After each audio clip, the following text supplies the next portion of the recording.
operate in a foreign market. So our international marketing strategy, right, consisting of product and services strategy, our pricing, our channel strategy, our of course integrated marketing communication strategy, right?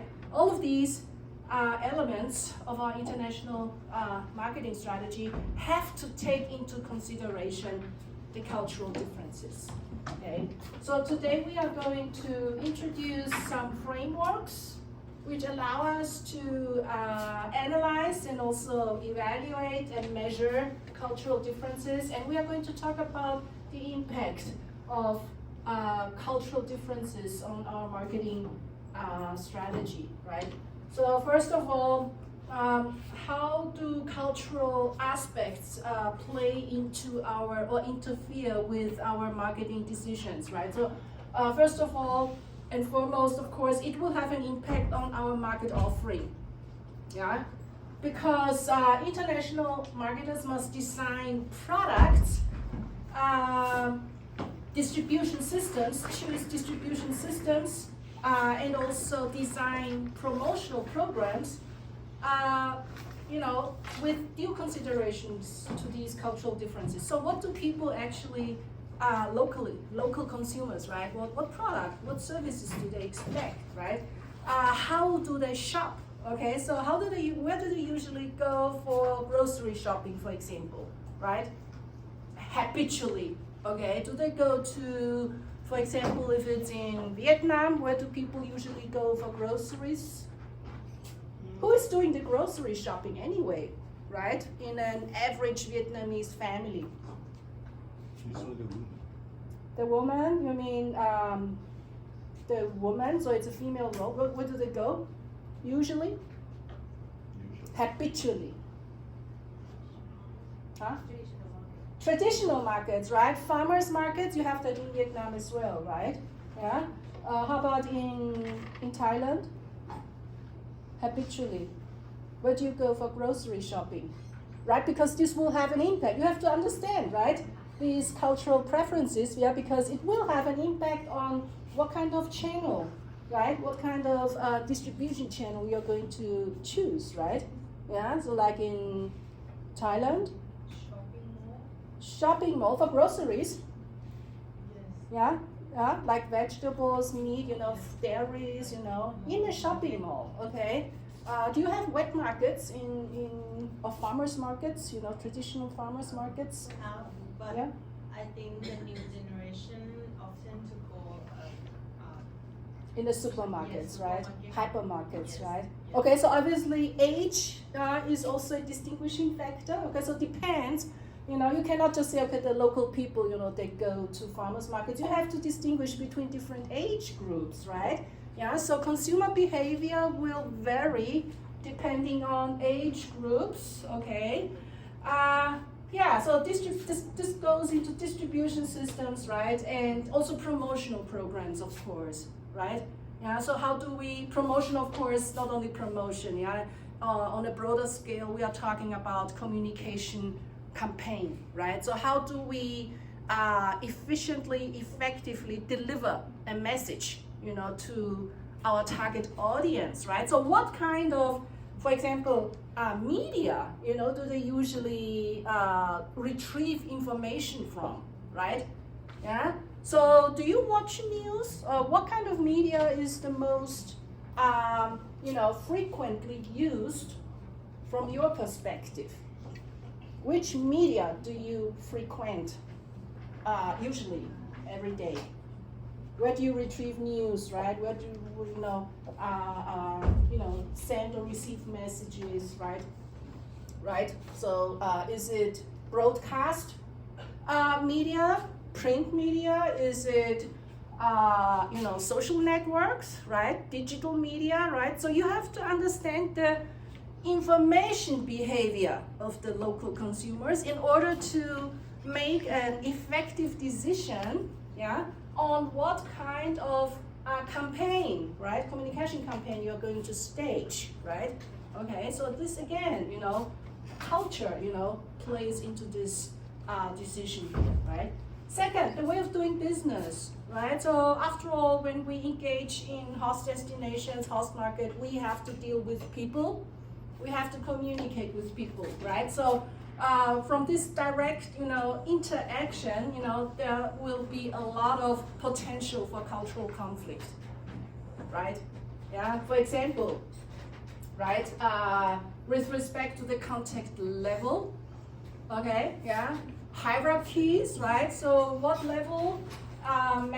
Management level, for example. Yeah. What management level people, do I are suitable, to get in talks, business talks, with my business partner, locally, okay, in a host destination, right? So choosing the correct contact level, communication emphasis, right, and also tempo, yeah, the speed at which communication is progressing, right? So do we come down to the point, come down to the main issue very fast, we talk business immediately, or do we spend a lot of time, doing small talk before we then progress to talk about or negotiate about business, right?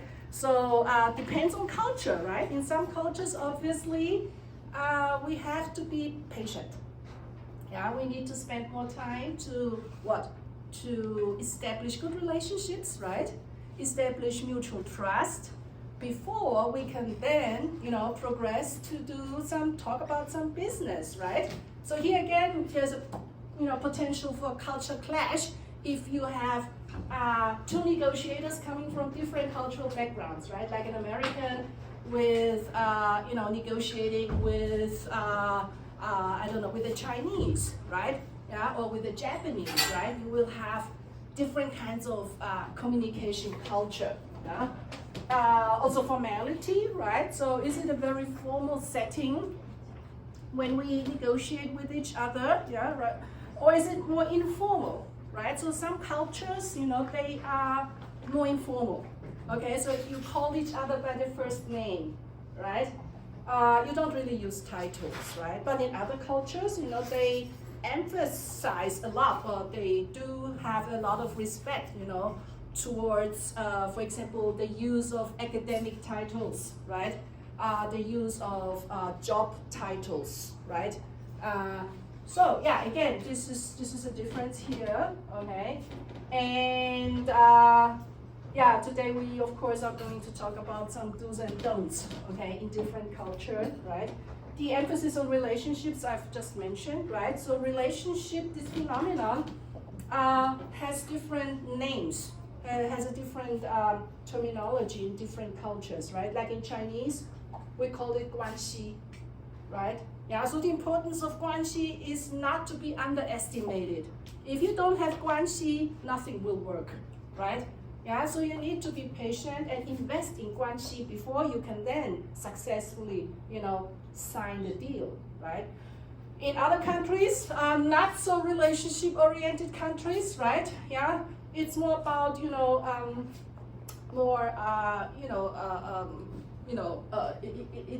it's not about relationships, but it's more about, the substance, okay? The product, the quality, the prices, the terms and conditions, much more important than you and me, than the relationship, right?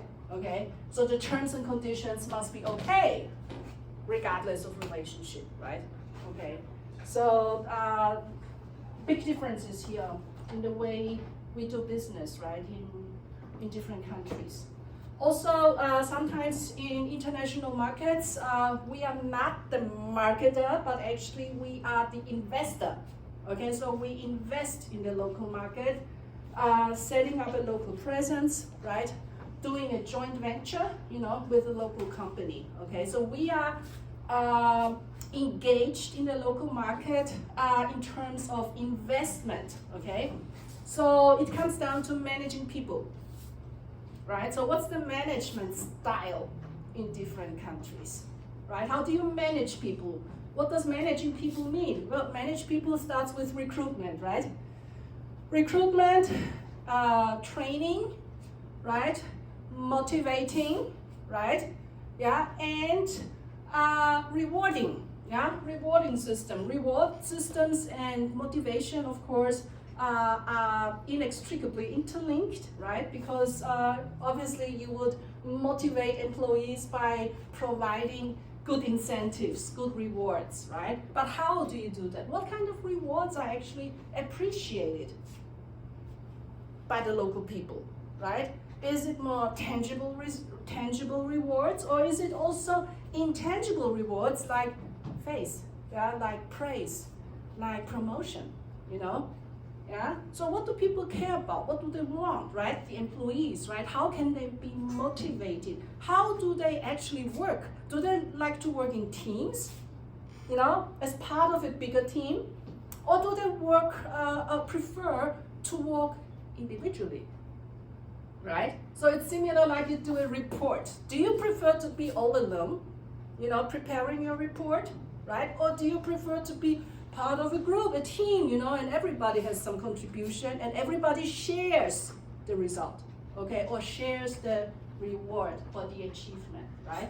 Yeah, so obviously there's a big difference here, right? How to manage people, right?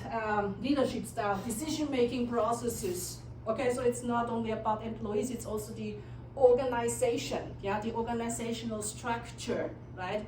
And the impact of culture, you know, on things like decision-making process, right? Is it top-down, right? Is it, you know, a very hierarchical decision-making process, you know, top-down, or is it more egalitarian, you know, where every department, you know, can have its own authority, you know, to make a decision, you know? Yeah, so it's decentralized or is it more centralized decision-making, right? Okay. Gender may be also culturally influenced. Okay, the gender factor, the role of women, as we know in some culture circles, right? The role of women may be, you know, restricted or not so on the same level as male, right? So, of course, you just picture, right, in a business setting, right? What kind of you know, conflicts, you know, that could create. And also, how do we define ethics, right? How do we define ethical behavior? This obviously also depends on what culture circle we come from. Yeah, different cultures could come up with slightly different definitions of what defines ethics, right? So just a small example, right? Because here it says about, you know, it mentions, right, corruption, bribery, right? How do we define, you know, how do we draw the borderline, you know, between bribery or non-bribery, yeah? Simple gift giving, right? And bribery. Well, where's the difference? Okay, how do we draw this distinction, right? And as we also know, right, in Confucian societies, right, like we are here right now, right? Actually, gift giving is a very important tool, right, to establish guanxi.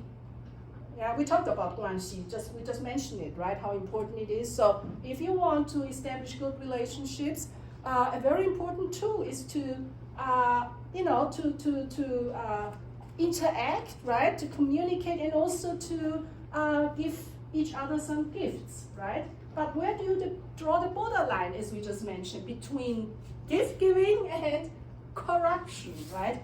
And obviously, yeah, the problem of corruption, bribery, is present in many countries actually. Yeah, in many countries, also here in Asia. So this is quite a sensitive issue, right? And also when it comes down to workers' rights, right? Environmental protection, consumer protection, right? You know, in different countries, we might have a different interpretation, you know, what would define, you know, workers' working conditions, for example, right? Can you accept overtime, you know? Like in Asian societies here, right? We are very hard-working people, right? Yeah, we work hard and we do a lot of overtime. Lots of local companies here, right, require overtime. For example, in the semiconductor industry, right? Yeah, which is actually operating 24/7, right? There's no holiday, right? Yeah, so it's a very tough job, right? And the engineers, they have to be on standby all the time, right? Yeah, but for them it's normal, okay? They can accept it. Yeah, they work hard and they also get paid for overtime. But for them it's acceptable, right? Yeah, they don't think that this will be, you know, a restriction of the workers' rights, right? But if you copy the same model, you know, to US, okay, where, for example, TSMC right now, they are setting up plants, right? It doesn't work with American workers, right? With American employees, because they don't want to work, you know, during the weekend. They don't want to be on standby, you know, 24/7. Correct? Yeah. So here you have a different attitude, right, towards work. Okay. And yeah. So in different cultures, you know, different attitudes, including work attitudes, right? So how do we define culture? Yeah. So Hofstede, right? Yeah. Often mentioned, right? So Hofstede says he's a cross-cultural researcher from the Netherlands, right? And he says, okay, so culture is a collective programming of the human mind and distinguishing members from one human group from another human group, right? And it's a system of collectively held values. Okay, so it's a group of people. Usually we refer to one nation, okay? Yeah? They share, you know, the same set, you know, of values, okay?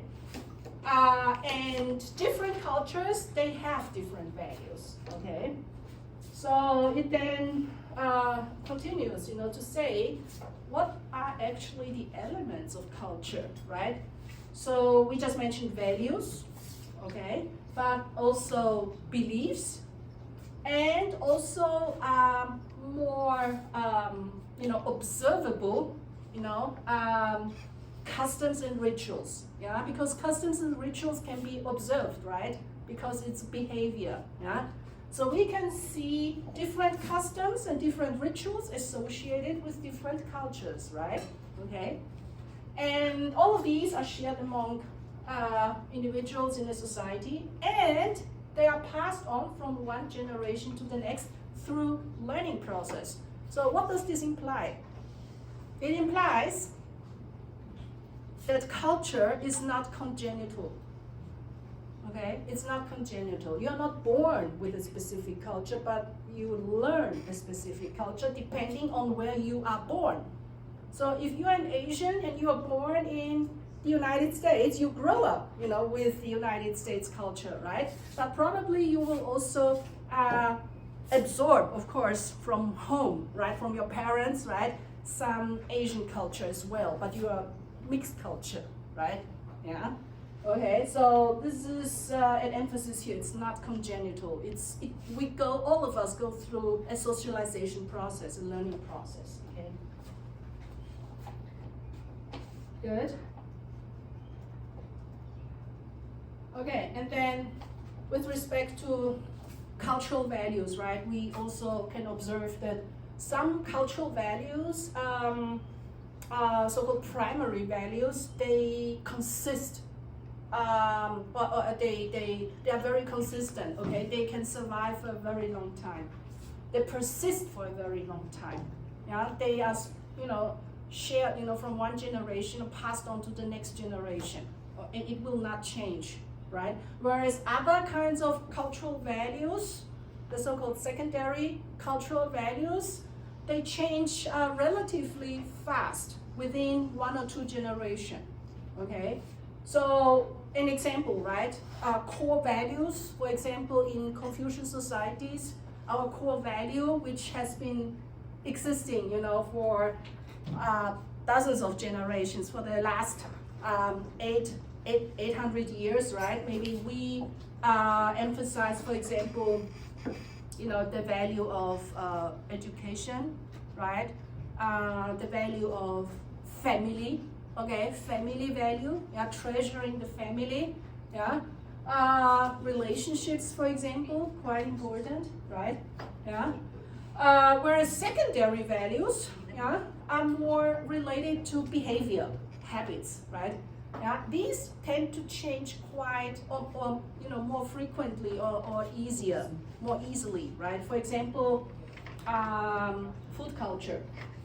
Yeah, for example, lifestyles. Yeah, obviously the previous generation and the current generation and even the next generation, actually you can observe on your own, yeah, at home. Okay, your parents' generation, yourself, and maybe if you have your grandparents, right, your grandparents' generation, you can compare, okay, across 3 generations, right? How has, for example, food habits changed, right? And lifestyles changed. Obviously, I'm sure quite a lot, right? You live quite differently, you eat differently from your parents' generation or your grandparents' generation, right? Okay, so yeah, cultural values, they change over time, but some of them, as I just said, core values, they take a lot of time to change, okay? They are more persistent. And some cultural values like habits, right? Rituals, they probably, not rituals, but habits, life habits, for example, they can change quite relatively easily. Okay. So I just mentioned Hofstede, right? Yeah, because culture is a very abstract concept. Okay, so how can we quantify culture and make it measurable? Yeah, because if it's measurable, we can then compare, right, between different cultures, right? Okay, so yes, Hofstede, he came up, with this system, with a framework, of cultural dimensions, which we can then use to compare different culture circles. Okay, so he proposed 4+1, 4 main cultural dimensions, he calls it, right?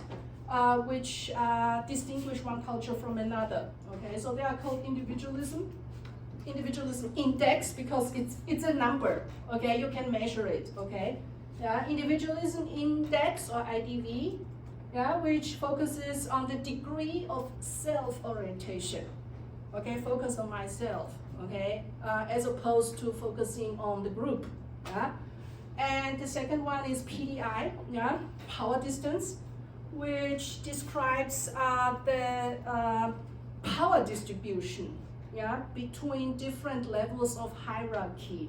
Yeah, so is it equally distributed, or is it very unequally distributed? You're having people very powerful, having a lot of authority, versus people with no authority at all, right? Or is it more egalitarian system, where everybody enjoys a relatively high level of authority and everybody can participate, in the decision making? Okay, so power distance, right? So Hofstede says, right, different cultures, they differ, along these dimensions, right? And the third one is called uncertainty avoidance. As the name already implies, right? Some societies, they, can accept, higher degrees of uncertainty or diffuseness, right?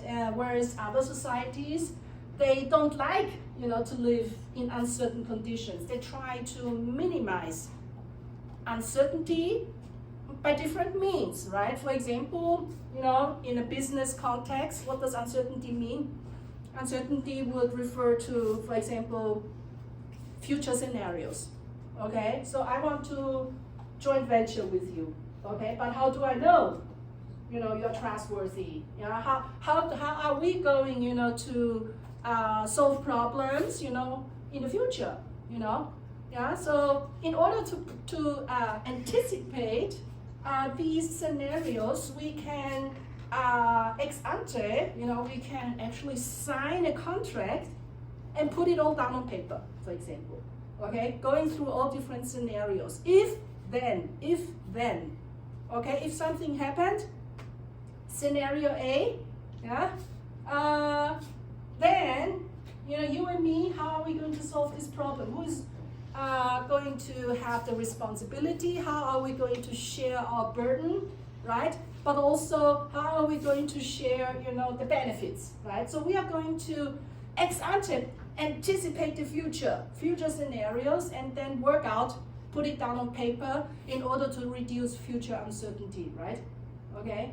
Yeah. So, but in other countries, it's fine. Actually, anticipating all of these scenarios is actually very impolite, right? Because it's like getting married, right? If you are getting married, right, and you have to sign a marriage contract, right? In case we have some dispute, how do we get divorced, right? So in some countries, they think this is not good, right? This is just not according to our culture. Chinese societies are like this, okay? In Chinese societies, Confucian societies, right? Actually, the role of written contracts, is not treasured so much as in the West, as for example in Europe or in the US, right? So uncertainty avoidance, right? And also, obviously, there are some societies which we can characterize as more masculine societies, because people, they have more masculine traits versus feminine, okay? So you use gender, traits to describe the trait of a society. What are, for example, male traits? Okay, so for male traits, right?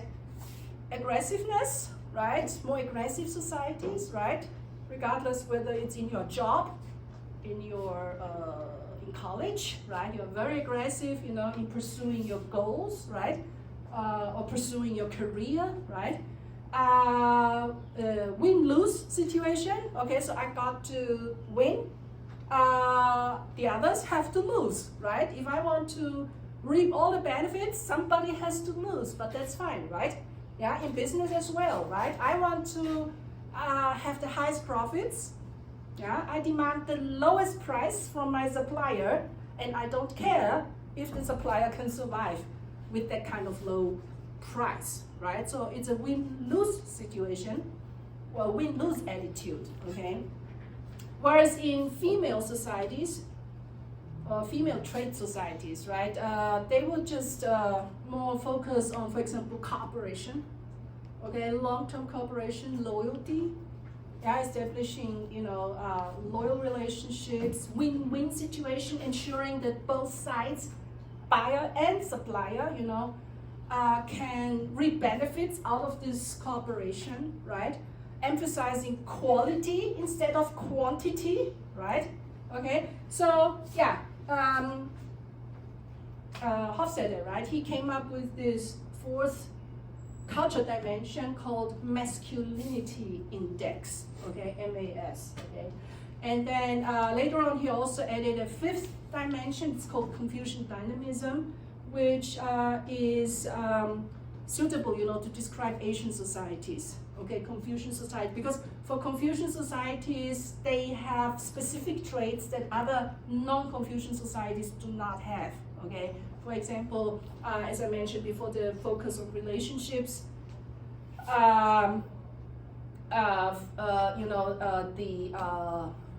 Emphasizing harmony, inside societies or inside groups, and also achieving long-term loyalty, regardless whether it's in the family or in the business context, in the corporation context.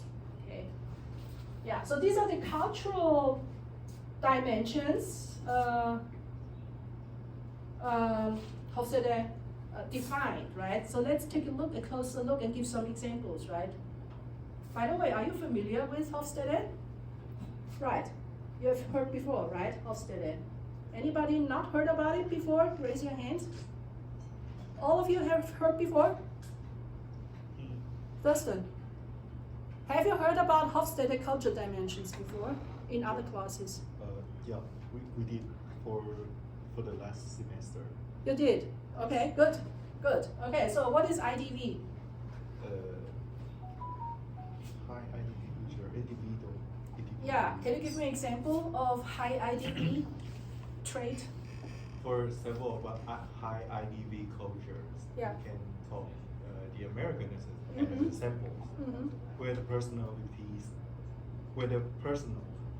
tend to, how can I describe?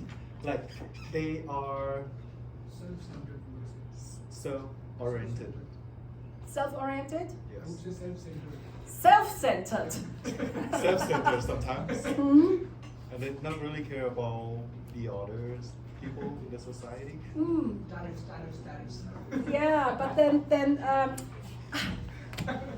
but that's you know, then American society is pretty bad, isn't it? Yeah, if they are so self-centered, right?